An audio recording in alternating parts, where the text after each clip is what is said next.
Төрийн байгуулалтын байнгын хорооны дарга хэрхэн шүү дээ. Өнөө зөвхт парламентын спикер төвч бие даасан байр сууриас парламентын хуралдааныг удирдах нь парламентын арчлал, парламентын дархлааны салшгүй гол зарчим болсон байна. Дэлхийн нийтийн нийтлэг хандлагаар парламентын нийтийн танхимыг олон намын тогтолцоо, олон уралж байдал бүхий чөлөөт хилцүүлгийн орчин, олон цөөхөн бодлогын мэтгэлцээний талбар, улс төрийн зөвшөл ойлголцлын механизмаас гадна нээлттэй хяналттай төрийн үйл ажиллагаа иргэний мэд хэрхийн гол их үүсвэр болох нь парламентын спикер түн тавигдах шаардлага түүний томилгоо чөлөөлөлтөй шууд холбоотой гэж үзэж байна. 2023 оны 5 дугаар сарын 31-ний өдөр батлсан Монгол Улсын үндсэн хуулийн өөрчлөлтөөр сонгуулийн холимог тогтолцоотой болсон төдийгүй парламентын давжаа байдлыг засаж 126 гишүүнтэй болсон. Үүний үр дүнд 2024 оны Улсын их хурлын ээлжид сонгуулиар Улсын их хурал 4 нам, 1 эвсэл суудал авч олон намаас бүрдсэн Улсын их хурлын хурал олон цөөнхийн байр сууриас намын лидерүүд нь мэтгэлцэж зөвшөлдсдөг парламентын арчлалын тулгуур зарчим Монгол улсад төлөвшөж хөгжих боломжийг нэмэгджээ. 2025 оны 7 дугаар сарын 9-ний өдөр батлсан Монгол Улсын их хурлын чуулганы хуралдааны эдийн тухай хуулийн өөрчлөлтөөр Улсын их хурал асуулгын цагтаа болж ерөнхий сайд сөрөг хүчний лидер бодлогын мэтгэлцээг хийдэг. Гишүүд цаг үеийн асуудлаар ерөнхий сайдаас шууд асууж хариулт авдаг улс төрийн шин соёл бий болсон байлээ. Улсын их хурлын даргын давхар ажилд эрхлэлтэй холбоотой хязгаарлалтыг тодорхой болгохгүй бол парламентын арчлалын олон улсын жишгийн дагуу парламентын спикер төвийг сахиж хуралдааныг удирдах, олон цөөхөн мэтгэлцээнийг хөнлөнгийн байр сууриас явуулах,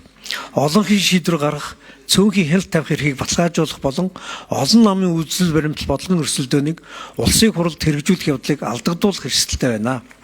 Мөн 2019 оны 11-р сарын 14-ний өдөр батлсан Монгол Улсын үндсэн хуулинд оруулсан нэмэлт өөрчлөлтөөр улсын их хурлын нийт гишүүдийн 4/1-ээс доош нь хуулийн өөрчлөлт биелэлтийг хангахтай холбоотой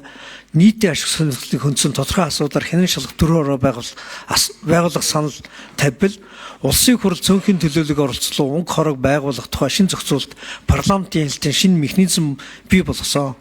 Гэтэл Монгол Улсын хурлын тухай хуулийн 26 дугаар зүйлийн 28-ын 6 дахь хэсэгт ээлжил чуулганы хугацаанд 2 хүртэл хянан шалгах төр хороо ажиллахаар заасан парламентын шалгалтын үйл ажиллагааг доголдуулсан төдийгүй нийтийн ашиг сонирхол хөндсөн тодорхой асуудал дээр улсын их хурл ажиллаж чаддаггүй, олон нийтийн дуу хоолойг сонсдоггүй, нийгмийн төлөө санаа зовх хүсэл зориггүй, Монгол Улсын үндсэн хууль заасан бүрэн эрхээ хэрэгжүүлэх чадамжгүй гэж иргэд олон нийт үнэлэх дүгнэх үр дагавартай байна. Дээр дурдсан үндэс шаардлагыг харуулсан Монгол Улсын их хурлын тухай хуульд өөрчлөлт оруулах тухай хуулийн төслийг санаачилсан болно. Хуулийн төслийн зорилго нь улсын их хурлын даргаыг улсын их хурлын нийт бүрэлдэхүүний олонход хүлээн зөвшөөрөх, төвийг сагсан байдлаар бүрэн эрхээ хэрэгжүүлэх,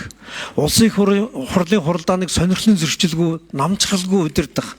Монгол Улсын ерөнхийлөгчийн төр эзгүүд ерөнхийлөгчийн бүрэн эрхийг үндсэн хуулийн шаардлага нөхцөлийг ханган хэрэгжүүлэх зэрэг асуудлыг зохицуулах хууль зүйн үндсийг бий болгох төдийгүй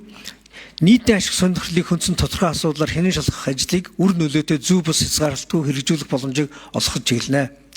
Хуулийн төсөл батлагдсаар Монгол улсад парламентын арчил бэхжих, улс төрийн намууд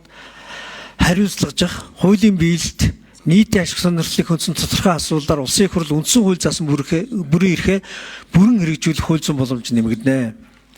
Хуулийн төслөөс 3 ба түүнээс дээш хяналт шалгалтын төр хороо байгуулагдах хууль зүйн боломжийг нээж байгаа учраас төр хорооны дотоод заган байгуулалтад холбогдох гарах зардлыг төр хороонд орсон гишүүдийн төсвөөс санхүүжүүлэх талаар зохицуултыг уялдуулан боловсрууллаа.